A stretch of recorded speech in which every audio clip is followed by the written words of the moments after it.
My mother-in-law switched the DNA test results, causing my husband to misunderstand and abandon my child, so I gathered proof and destroyed her dark scheme.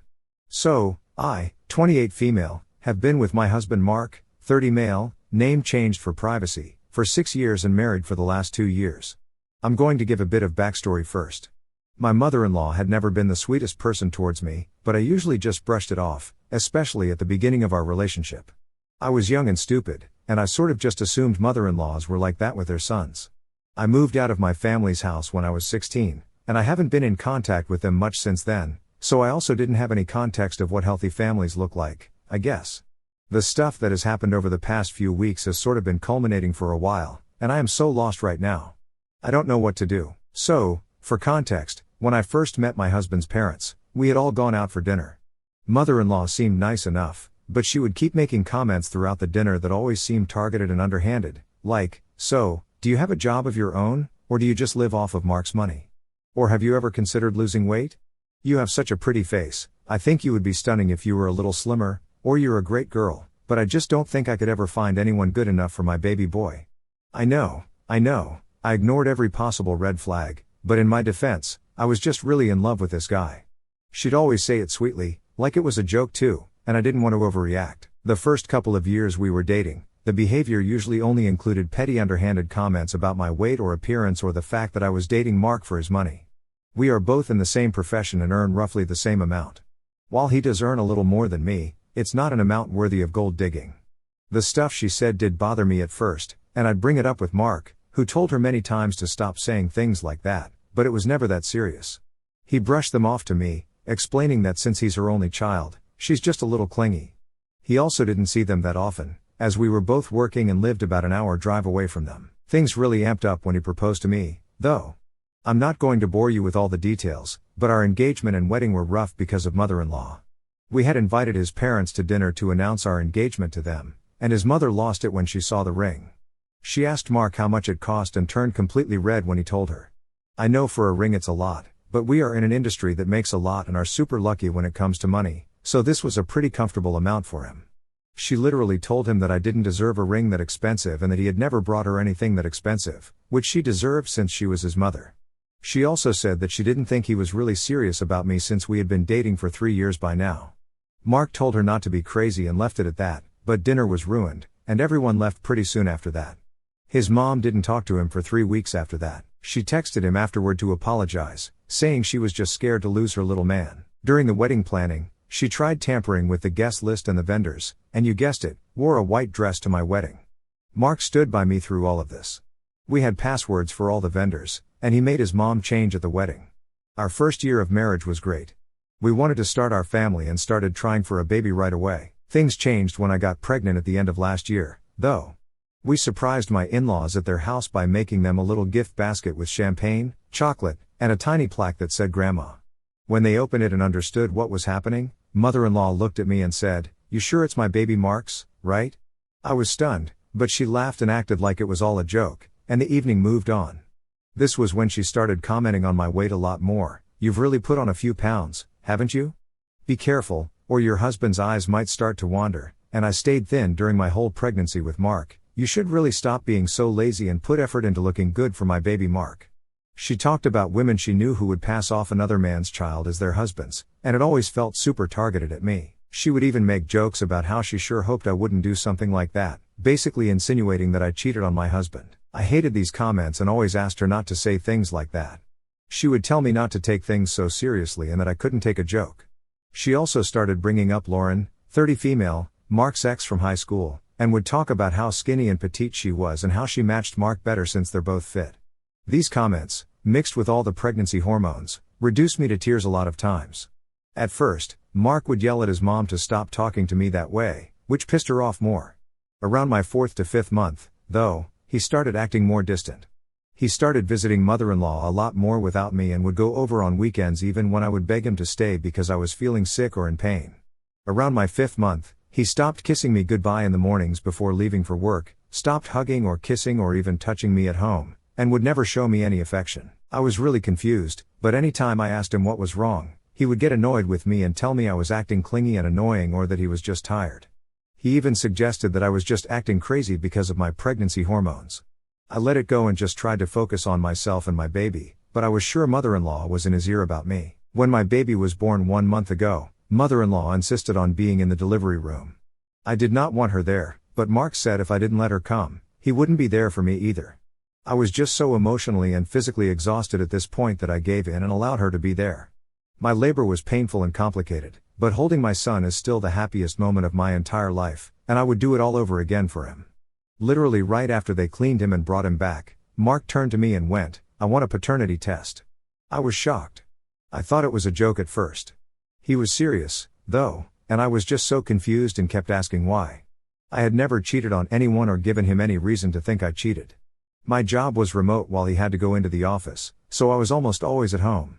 My pregnancy was a difficult one too, so I literally had no chance or time to go and have a whole affair. He kept saying he wanted to make sure the baby was his and that he didn't want to pay for some other man's child. To hear him say those things about our baby just broke me inside a little. I agreed to do a paternity test because I had nothing to hide. 3 weeks ago, we got the results. You probably guessed from the title, but it came back negative. I knew there had to have been a mistake or something, but Mark just wouldn't even look at me. He packed his stuff and went to his mom's house, leaving me home alone with a 2-week-old newborn. I called over and over, but he wouldn't pick up. I texted him to say there had to be a mistake and suggested another test, but he didn't reply. 1 week ago, I finally got a call from him. I was a wreck by this point and just wanted some help with my baby. He said my mom was right and I can't believe he married a woman like me. This is the moment things sort of clicked for me. What did he mean his mom was right? At this point, I was 100% sure she fed him some garbage about me having an affair or being an immoral woman or something. I decided to call mother-in-law yesterday since Mark wouldn't reply to me anymore. When she picked up, I told her I wanted to talk to Mark and that he couldn't just abandon me with a 1-week-old baby after the complications I had during my pregnancy and in labor. She laughed on the phone and told me he wasn't home and that I deserved what I got. I got really angry at this. I was done with the whole family by this point, and I had my baby to think about now. There was no way I'd let them walk all over him the way they did me, and I just didn't want to put up with my mother-in-law's BS anymore either. I told her that I'm not sure what she thinks of me, but I never cheated and that the test was wrong. This was the turning point. She laughed again and told me she knew. She was the one who submitted the wrong sample to make sure the result came negative because I didn't deserve her baby Mark and that she wouldn't let me baby trap him. She said he would never believe me or put some woman over his own mother, so to just let it go. I was sort of stunned for a second and didn't respond. She then started on a long rant about how she always wanted him to be with a woman who was good enough for him and who matched him in terms of looks, I guess. She also brought up Lauren and how she missed her and why she wanted Mark to see that she was who he should be with. The paternity test was a way to apparently get him to leave me so mother-in-law could find someone who was actually suitable for him. I just hung up and have been sort of numb since then. I just can't believe an actual adult can behave like this. That brings me to right now. I texted Mark immediately after, letting him know what she said to me and to ask her himself. I don't know where to go from here. Should I get another paternity test? I'm thinking of getting a lawyer too, but I don't want to complicate things too much right now either. Should I take him back after that if he decides he wants back in? Any advice would be appreciated. I really didn't expect so many people to see this. I went to bed last night after writing this and woke up to like 900 comments. I've read all of them, but I won't be able to reply to everyone, so I'm going to answer some questions here. Like I said in my post, I'm not close with my family, and I haven't spoken to my parents in years. They didn't come to my wedding, and I don't think they know or care about my baby. My family is from Minnesota, but I moved to the East Coast when I left my parents' place. I put myself through school and college by working a bunch of jobs, met Mark in college, and have worked remotely since. I don't really have friends nearby, and my family is out of the question. I have a coworker who lives nearby, and we text sometimes, so I'll call her Katie, female. I told Katie a little bit about what was going on, and she was sweet enough to offer to come over just to give me some support for a bit. When she reached my house, I was a mess. I hadn't showered in a week, the house was a mess, and a 2-week-old newborn was crying in my arms. I was so relieved to have her here and just started sobbing, which was awkward because we weren't really that close. She was amazing, though, and asked me what was going on. I didn't have it in me to explain, so I just showed her my original post. Katie has been a sweetheart and has been watching my son while I clean up and get myself some real food and a hot shower for the first time in 2 weeks. She's also been a rock for me right now and is furious for me.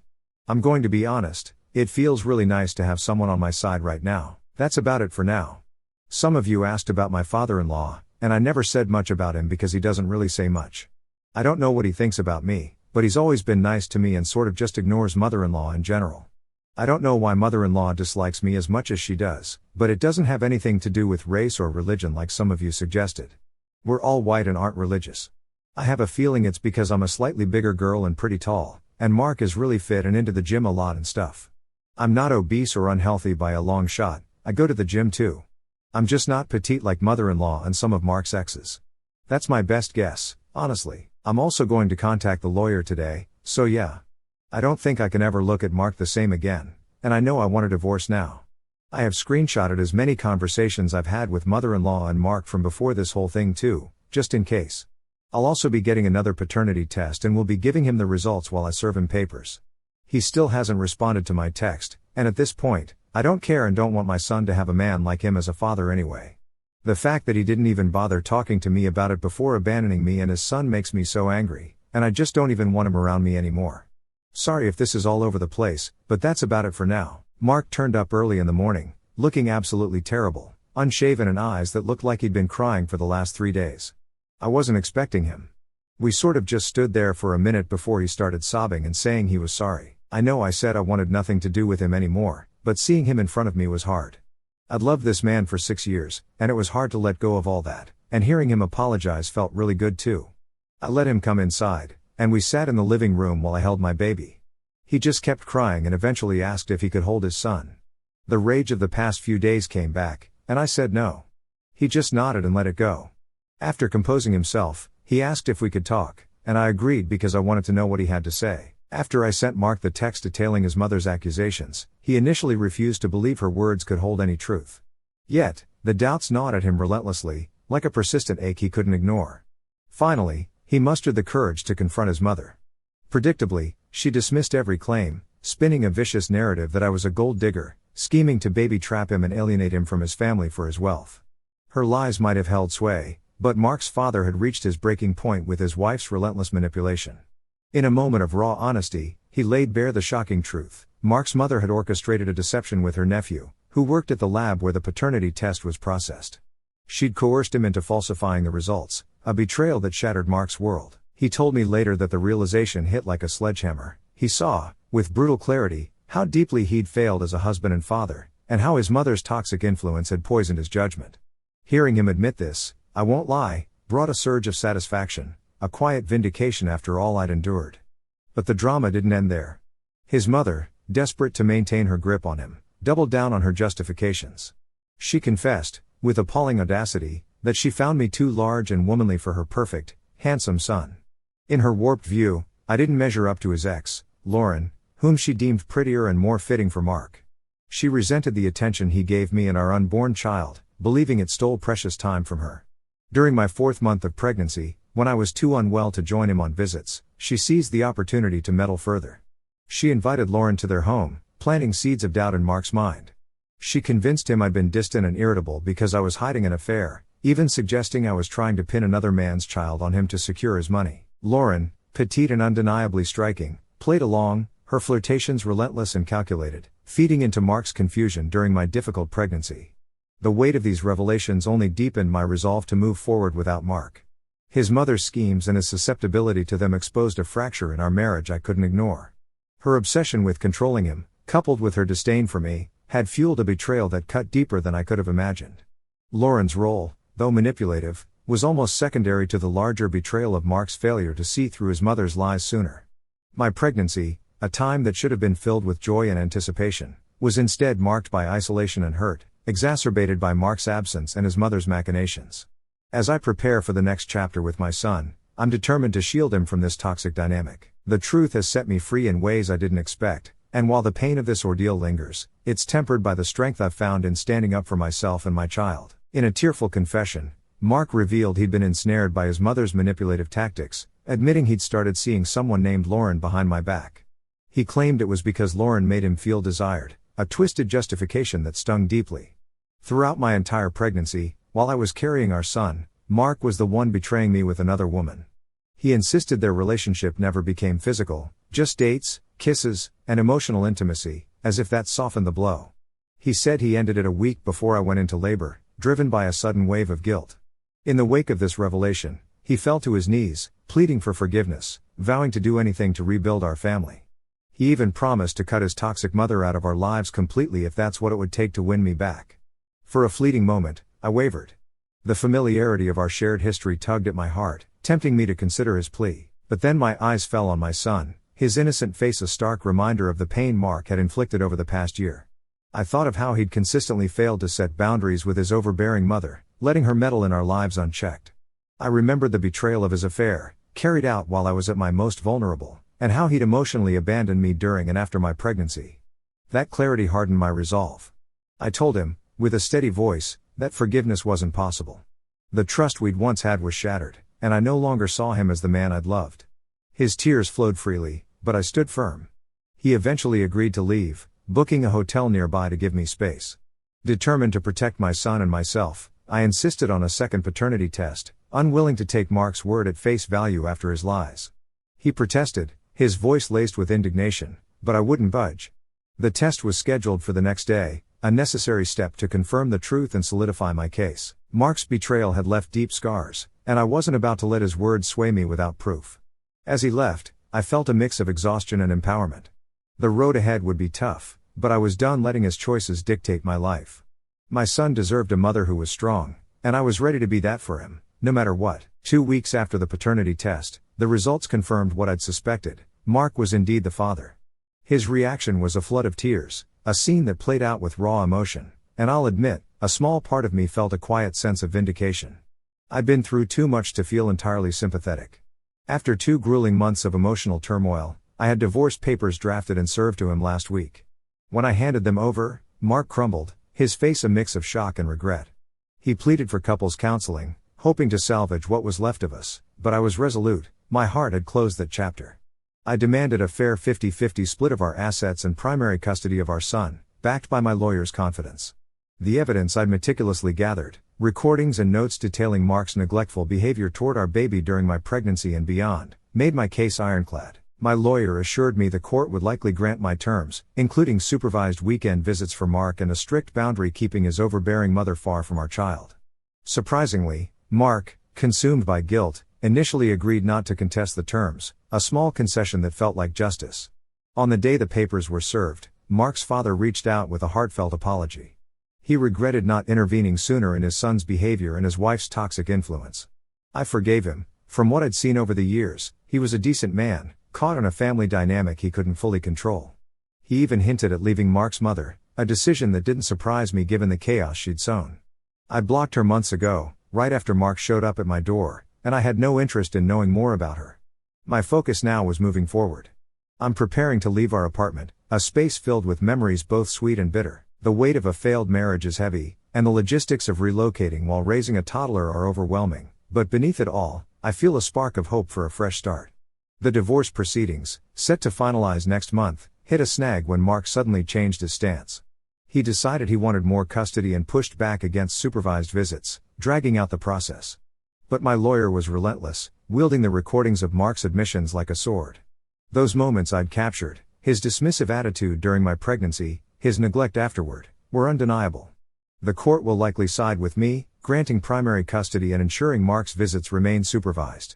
It's been a draining battle, but I'm fighting for my son's safety and well-being, and that's a fight I'll never back down from.